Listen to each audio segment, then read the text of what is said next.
სხვადასხვა კონცერტებში მონაწილეობა პრობლემებსაც უკავშირდება. მომღერალი ხშირად ბოლო წუთს იგებს ვისთან ერთად უწევს ნაწარმოების შესრულება, რაც გარკვეულ დისკომფორტს ქმნის. აბსოლუტურად იმპროვიზირებულად ჩადიხარ ქალაქში და იგებ რომ ყავს ვიღაც პარტნიორი, რომელიც შეიძლება ოდესღაც შეხვედრი ხარ, შეიძლება სხვა როლში შეხვედრი ხარ, ერთად შეიძლება იგივე როლში შეხვედრი ხარ. ჩვენ ძალიან ესე ვთქვათ, ბოლო წუთში ვიგებთ ვინ არის ჩვენი პარტნიორი, ისიც შეიძლება ბოლო წუთში შეიცვალოს, იმიტომ რომ ჩვენი პროფესია სამწუხაროდ არის ძალიან ბევრი ცუდი სურპრიზითაც თუ კარგი სურპრიზითაც სავსე, ამიტომ შეიძლება ავად გახდეს მომღერალი, ამიტომ მიხვიდეს თეატრში საღამოთი და დაუკაკუნო შენ კოლეგას რო უსურო წარმატება, გააღო-კარიბი და დაგხვდეს აბსოლუტურად სხვა ადამიანი. ამიტომ ნუ რაღაცა მაგრამ რაც პროფესიონალიზმის ხარისხი იმატებს, რასაკვირველია ეს პრობლემა, ეს სირთულე ილახება.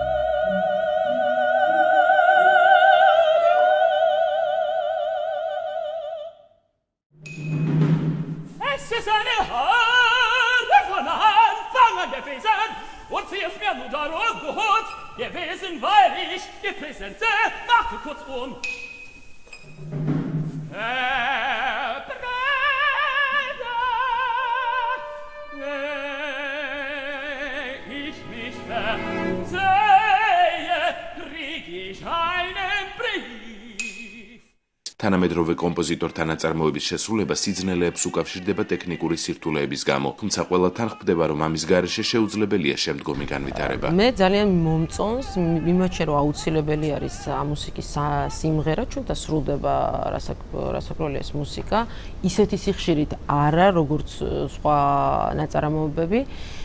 რაც შეეხება რამდენად საშიშია ხმისთვის, იცით რა არის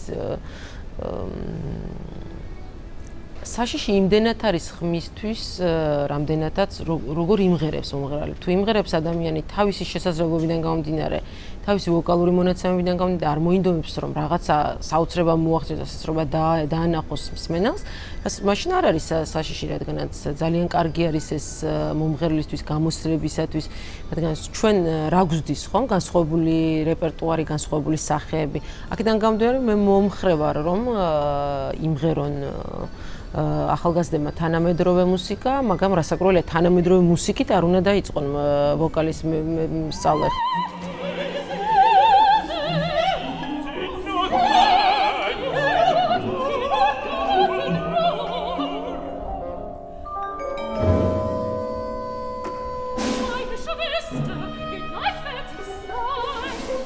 ზოგადად ჩვენთან ეს ჩემი პირადი აზრია, რომ ვიღაც არ დამეთანხმოს, შეგვიძლია ამას ვიკამათო ნებისმიერ ადამიანთან, რეპერტუარი აბსოლუტურად გასაფართოვებელი ჩვენთან, საკმაოდ შეზღუდულია, ცუდი სიტყვა, მაგრამ ესე არის, ამას რასაკვირველია აქვს იმის გამართლება, რომ რეპერტუარის გაფართოება სჭირდება უამრავი თანხა, რამდენიც გასაკვირი არ იყოს, იმიტომ რომ ნოტია საჭირო, მომზადება არის საჭირო, იგივე მომღერლის, იგივე ინსტრუმენტალისტის, ეს შიშველ ხელებზე არ ხდება, ამას სჭირდება მხარდაჭერა, იგივე ფინანსური, იგივე მორალური ჩამოყვანა იმ ადამიანებს, რომლებიც ამ მუსიკაში კარგად ერკვევიან და რასაკვირველია გასაფართოვებელი არის რეპერტუარი, რაც არ შეიძლება სულ ერთ და იგივე ნაწარმოებებში სრულდებოდეს, სულ ერთ და იგივე ოპერა სრულდებოდეს, რადგანაც მსმენელის გაზრდა ერთ და იგივე ოპერაზე და ერთ და იგივე არიებზე ძალიან რთულია.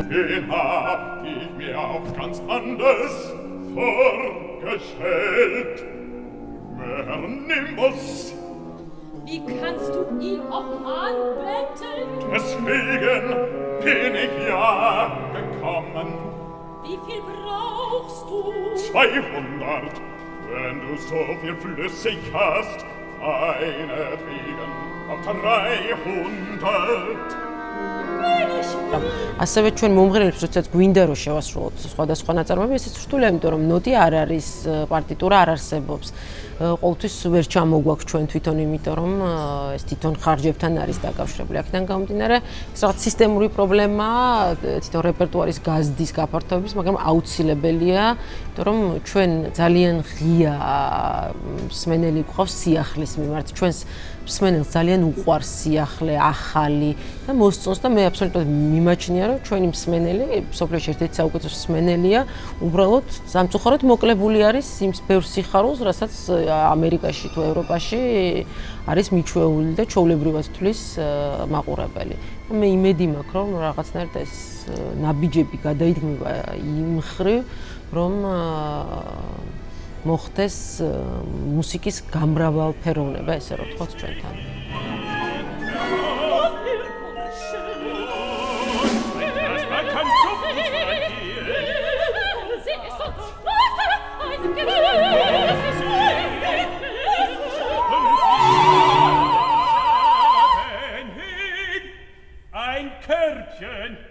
ფსიქოლოგები გვირჩევენ დასვენების თუ დამშვიდების მიზნით ხშირად მოვუსმინოთ მოცარტს. საინტერესოა თავად საოპერო მომღერლები როგორ ახდენენ რელაქსაციას. ეხლა ამ მომენტში არ მახსენდება, ალბათ რაღაც განწყობის მომენტია ხოლმე.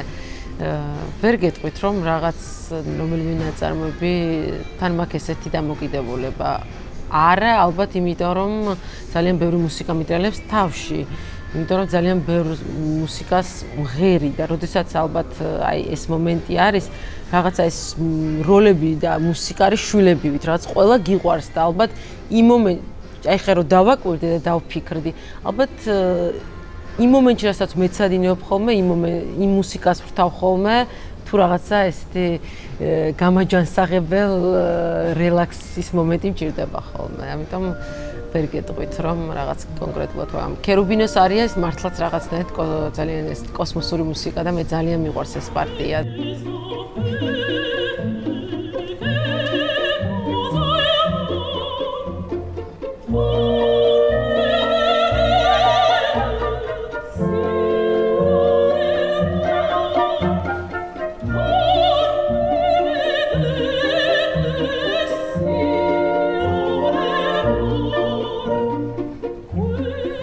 აქ შესრულებული ბევრჯერ და ნამდვილად ვთქვათ სოლო კონცერტებზე ხოლმე ყოველთვის ვთქვი ხოლმე როგორც ბისის ნომერს, იმიტომ რომ რაღაც მართლა საოცარი სიმარტივის მუსიკა იძლევა საოცარ ეფექტს, შესაძლებლობას და მოითხოვს საოცარ ოსტატობას. აი ეს არის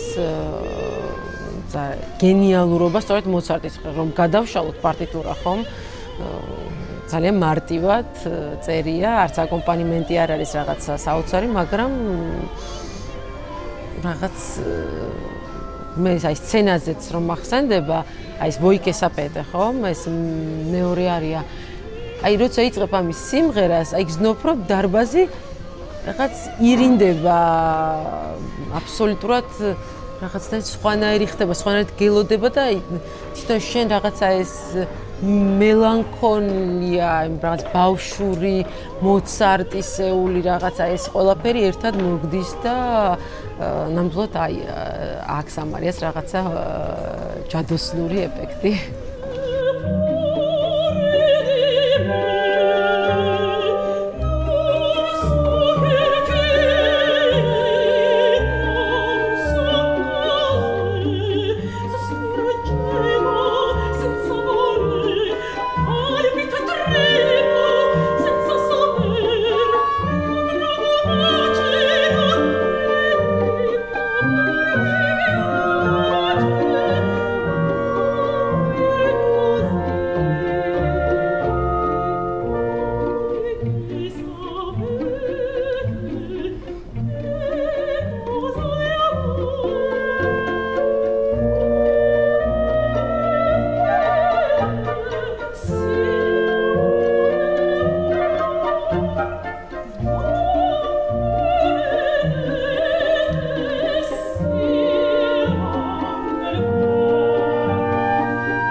კლასი როგორც ესეთი გულისხმობს იმას, რომ ვთქვათ, მსოფლიოს შეთანხმდა შესრულების რაღაც ტიპზე, ეტალონზე, რომლითაც ყველა ხენძვანელობთ.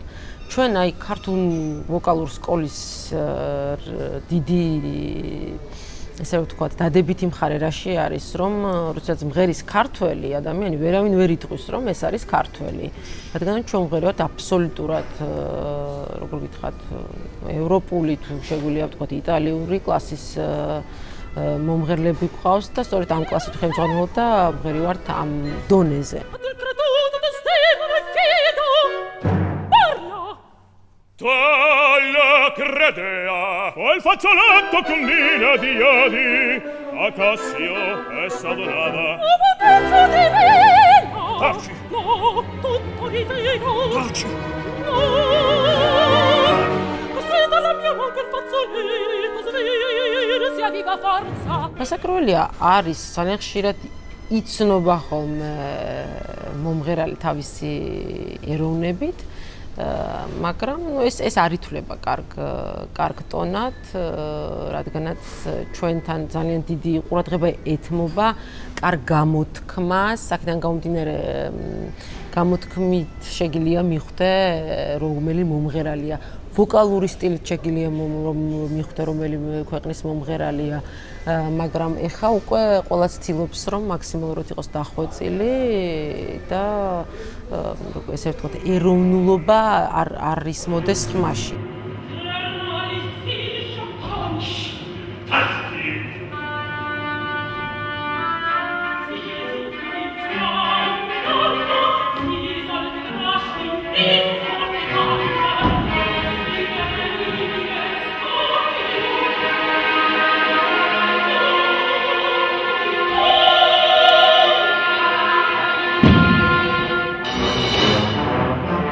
შეუძლებელი ხა ქართული ტემპერამენტი, ქართული წარმოსადეგობა და ქართული ხმა არ გამოარჩიო, მაგრამ შენ ამას როცა ამას აღნიშნავენ აბსოლუტურად დადებითად.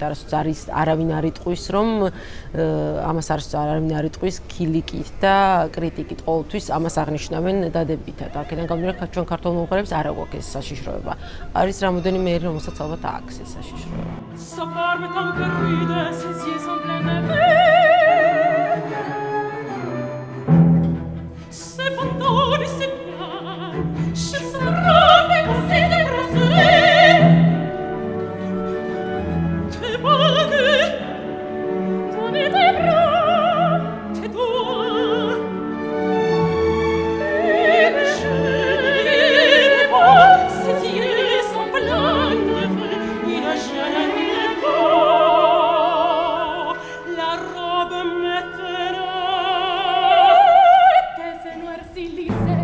სხვა სიხარულია კიდევ რა, როცა წინ წასული, იმიტომ რომ შემოქმედებით საინტერესო მომენტები აქვს, ჩემთვის უფრო სხვა დონეზეა მუშაობა და ამით ჩემს თქვათ დაუკმაყოფილებ როგორც მომღერლის შემოქმედებითაც დაუკმამით 5 წელი ვიმღერეთ, მე პროფესიონალური დაავადება მივიღე და კვანძე გამიჩნდა რაღაცა ისე ძალიან გათამამებული ვიყავი, ავადმყოფი მღეროდი ხშირად და ესე მოხდა ზედიზედ და არ ჩანდა იქ ჩემი ის და კვანძე მარტოს არ კეცა, მე გვიან აღმოჩნდა, მე გგრძნობდი რომ არ ვიყავი კარგად. ამიტომ ესე ბევრი აი ესეთი შემოქმედებითი მომენტები, რომელიც მე როგორც მომღერალმა ვერ გავიარე, პედაგოგიურად ძალიან დიდ სიამოვნებას და ამაფერას მაძლევს ნამდვილად.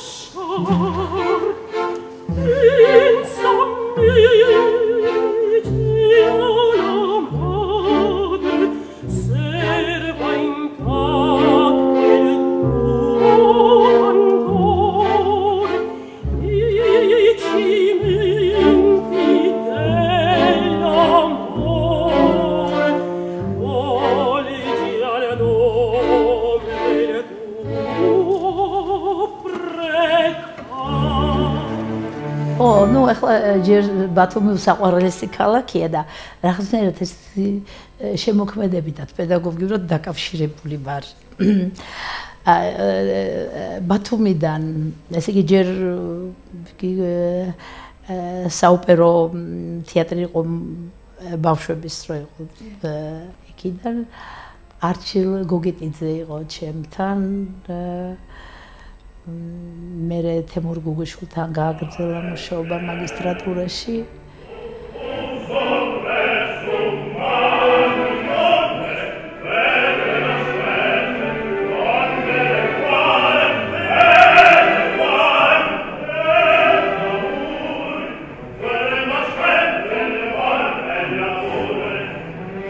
სასწავლებელი დაამთავრა ხომერიკმა, ქეთევან ხომერიკმა. ეს უნდა აღინიშნოს შესანიშნავი მომღერალი, აი ძალიან მაღალი დონის მომღერალი იქნებოდა, რომ ქონებოდა საშუალება გასulis და მუშაობის.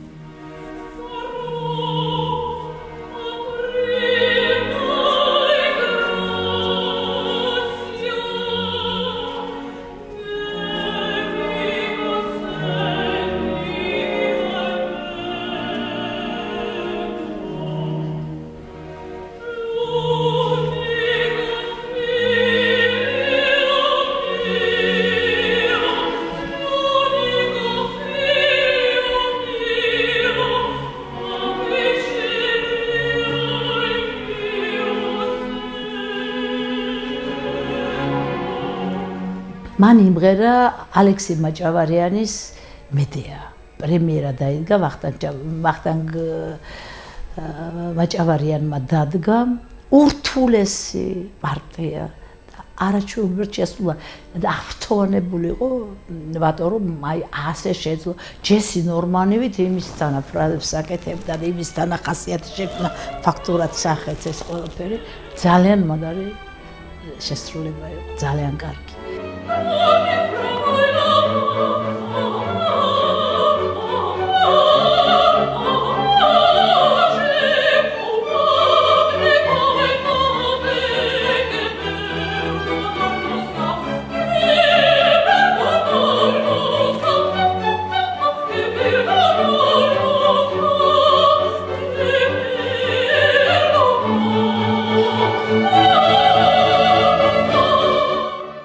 და ხალვაშიც. ნუ ხალვაში აღიარები რომ უნიკალური ხმა.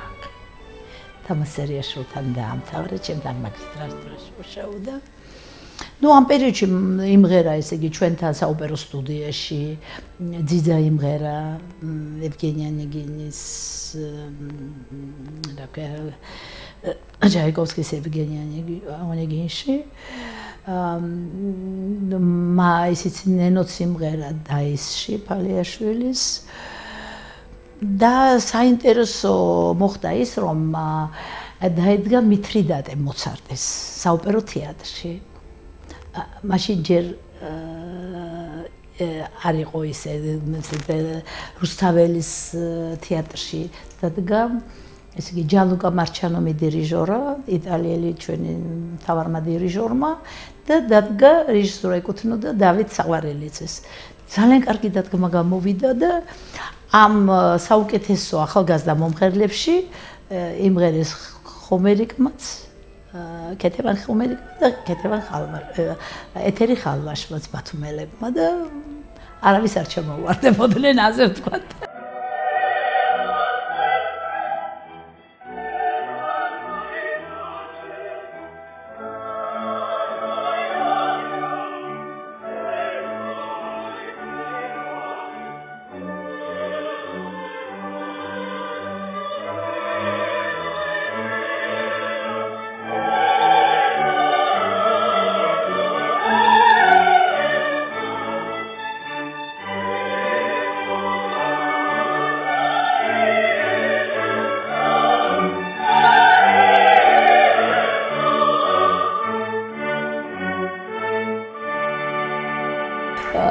ну მე მათთანაც შემოქმედებითად კეთევანი მე დაოჯახდა და ბავშვით შეეძინა და ცოტა ჩამორჩა მუშაობას ხალვაშმაც ოჯახი შექმნა და ბიჭი ყავს მაგრამ რაღაც აი მე მომენტ შემდეგში რა ქვია ვიმუშავეთ მუდმივად მაინც ხდებოდა მუშაობა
შესანიშნავი კონცერტი შესდგა ჯანო კახეძის ეროვნულ ცენტრში, მუსიკალურ ცენტრში. ამ სიმფონიურ ორკესტრთან არსებობს აი თვითონ ამაში მონაწილე მუსიკოსები, კვარტეტი, სიმებიანი კვარტეტი, ეკა საფარიშვილის ხელმძღვანელობით, ცნობილი დიდი მუსიკოსის ოთარ საფარიშვილის ქალიშვილის, ეკა საფარიშვილის. და საკმაოდ რთული ნაწარმოები, Il tamburino respigis განთიადი, დიდი ფორმა, დიდხანს მიდის 25 წუთი მიდის. შესანიშნავად შეასრულა ძალიან რთული. თქვენ რომ ამბობთ რომ აი როგორ თანამედროვე ნახტომები, იქ ის ინტონაციურად ძალიან საინტერესო და ძალიან ლამაზი ხმით და ფერებით და ძალიან მდიდრულად შეასრულა. თვითონ იყვნენ შემსრულებლები შოქში რომ უთხარი რომ ეთერ ხალვაში იმღერებს ამას, იქნებ ვინმე იმღერებსო. უთხარი ეთერ ხალვაში იმღერებს და ეს ვინ გაგვაცანით, ეს როგორი შემსრულებელია და აი ესე რაღაცა როგორც დაკوانებელ რაღაცას რეპეტიციებზე ასე უყურებდნენ და კონცერტმაც ძალიან დიდი წარმატებით ჩაიარა.